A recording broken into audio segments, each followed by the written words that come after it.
We have the live Crypto Czar talking here, and so far, nothing really, except that saying the same old things that we've heard before. They want to give more clarity to crypto, not be so harsh on, standards in America. Nothing we haven't heard before. And now they've gone to questions, meaning that it doesn't look like they're going to talk about any type of strategic reserve. I would expect this to have a negative impact on the market, the crypto market especially. Um, Probably immediately, people are probably, in crypto expecting there to be some announcement relatively early on in the Trump administration. So far, we haven't really gotten that other than, they're not going to sell the Bitcoin that's in the reserve. And they also talked about starting the sovereign wealth fund. Um,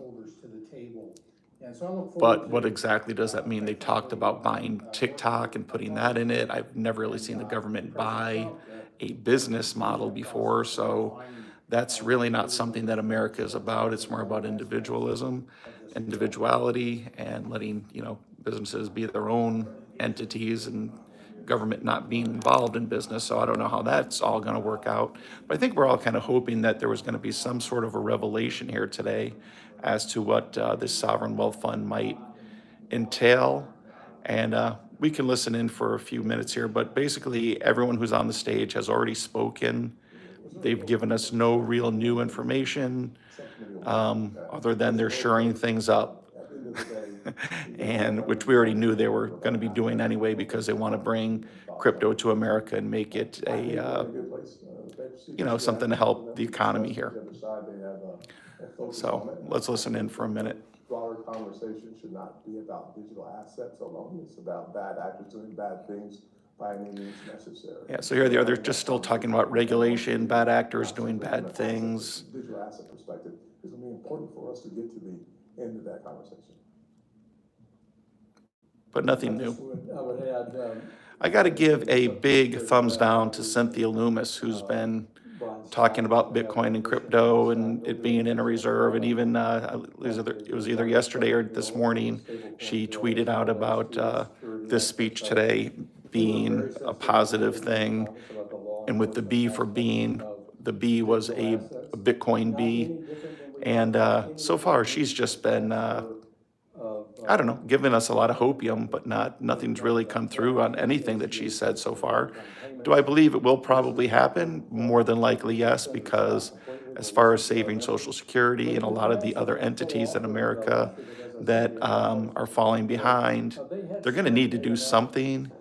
And people who have been paying into these things all their lives, just saying, sorry, there's nothing left for you, is not going to sit well. They need to do something. I believe Bitcoin is probably the answer, but we'll listen in again. Form of finance anymore, so these laws have to reflect how transactions are conducted. But AML and BSA are important for every member on both sides of the Capitol. For both the stablecoin and the bills last year, I'm just curious this year whether you have any idea of the timeline when you expect to get those work through Congress, and then also could this ride along anything like the farm bill, for instance, The question was, is there a timeline on when they're going to have these regulations put in place? We have to work on getting the farm bill, and we're going to do that.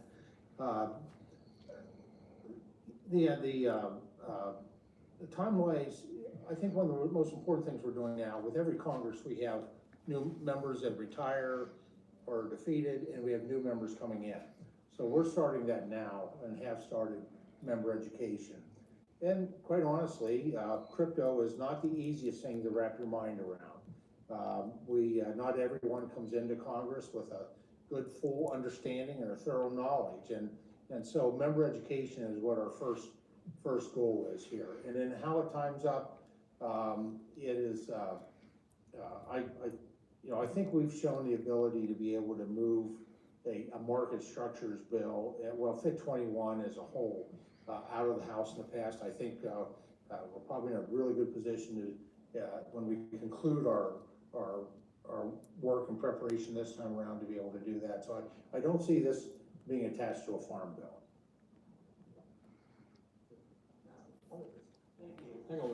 I would say, I was thinking about this a little bit, I think what we have is an opportunity to get things done. My theory is the first 100 days of a new administration is important. On the Senate side, my goal is to be as aggressive as possible to achieve an That was just the Bitcoin chart that they showed. through the Senate in 100 days. Just to go back to Emily's question on this and combine it with timing made is, here's the way to think about it. We did a lot of work in the 118th Congress in the House.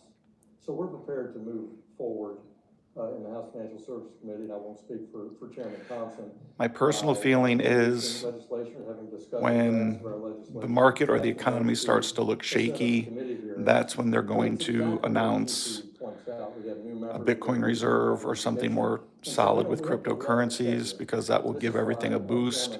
Right now, things are still kind of going steady, level, a little shaky in the market, but it hasn't really crashed or really, it's down, but it hasn't really crashed. I think if it ever starts to crash, which I think many people are anticipating happening, that's when they'll announce the crypto and Bitcoin reserve or some sort of a sovereign wealth fund, because that will definitely give interest and excitement in the markets, my opinion. But I don't believe they can wait too long, since Trump only has 4 years. They're going to want to start buying Bitcoin sooner rather than later, although it is at an all-time high right now. That might be another reason why they're not in a rush. And actually did a session even before the start of this Congress with Speaker Johnson. We did a great sort of open dialogue with members of the House in that case. And I think, part of what we're here to do is provide resources on education. Some of them can be outside advisors, kind of luminaries in the industry, and we're talking to a lot of those people. And then, I'm also available anytime to talk to members about this. It can, crypto can be an esoteric subject, and it is good to explain it, to kind of demystify it, because I think once you understand that, you've kind of got the cryptocurrency itself, like Bitcoin, but then what it really runs on are blockchains, which are just distributed ledgers. It's really a new type of decentralized computing platform, and there's a lot of things that can be built on that computing platform. So in any event, we're happy here to provide those resources to help explain it, both on Capitol Hill and beyond. I did hear there was going to be a big push for crypto education, so maybe that's the first step before they announce anything, is getting people, regular people who are really have no knowledge about crypto. I know a lot of people who watch my channel know a lot about crypto already, but there's tons of people out there who really are in the dark about it, know nothing about it, or have a bad feeling about it. So I think the first step may be education as well. So the bill's out, as you know. We have been working with Democrats already on the bill. You'll see co-sponsors will line up on both sides. Good news is that the bill is moving quickly. I'm actually pleasantly surprised at a place where you see very little bipartisan coalition building. The members of the committee, as well as folks like Gillibrand off the committee, are very anxious to have a win in this digital space. And so for the first time in a long time, there's a reason to take a deep breath and release it, because the legislation moving forward very quickly. It's happening. Good news is they have had, as French said, a lot of time working on the legislation as well. Finding the places where there are disagreement will be the key for us getting it to the president's desk. And that's where I think the task happens next, is to take a look at the component parts of hybrid stablecoin bill. But that's what we're moving first, is stablecoins. All right, so this is good news, because he's talking about very. All right, so yeah, the importance of stable coins for America, which the last administration did not understand, is. The stable coins and Let him talk here. type structures. I've now answered that question 2 or 3 times on a similar track. And we're going to begin that process where we left off in the 118th Congress, and we worked hand in glove diligently with our colleagues on the Democratic side of the There's a aisle. bunch of House. BS Many here. of the So, items are reflected in stable the coins market structure are all that's pegged to happening. the US dollar right now, and that's the importance of keeping the dollar strong. If crypto becomes currencies for the world and their stability and where people, exit cryptocurrencies and go into stable coins will be basically on the US dollar, keeping the US dollar important and strong worldwide. And that's what the last administration didn't understand when they were so anti-crypto.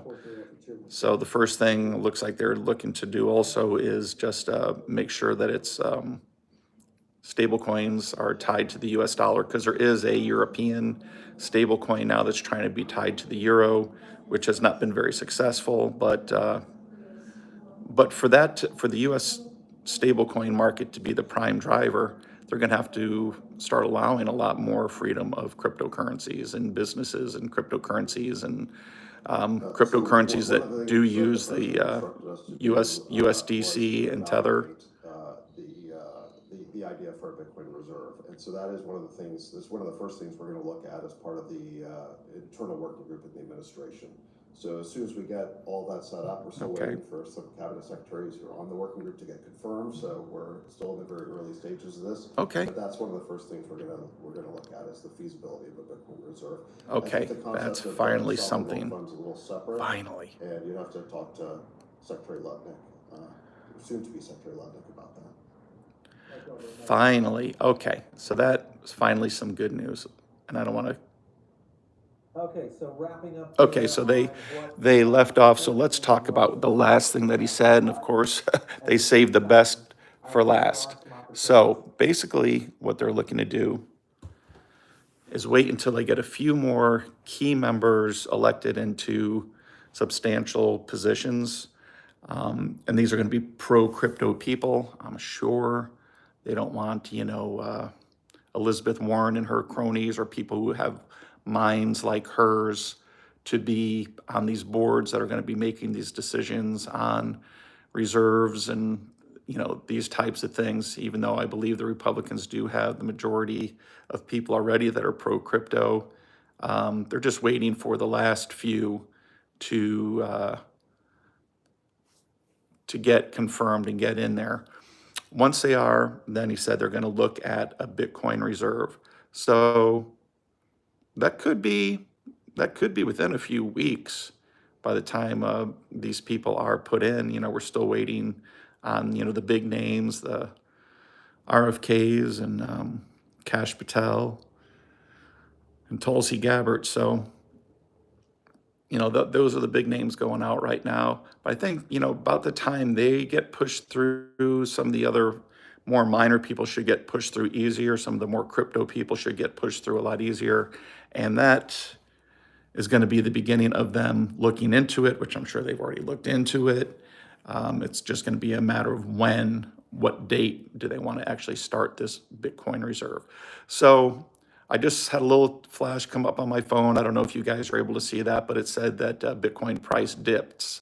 So it could be because basically they did not, in their initial briefing, talk about a reserve or Bitcoin being in a reserve or crypto or anything like that, just about the importance of, getting standards and regulations, which we already knew was, the goal. But that very ending there was, I think, the key thing. And I think that might make the markets react in a positive way.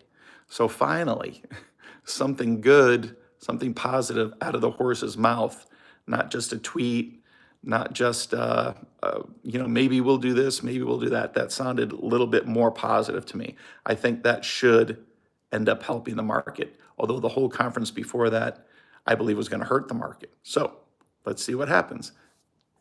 God bless. Love y'all. Thanks for tuning in. Bye now.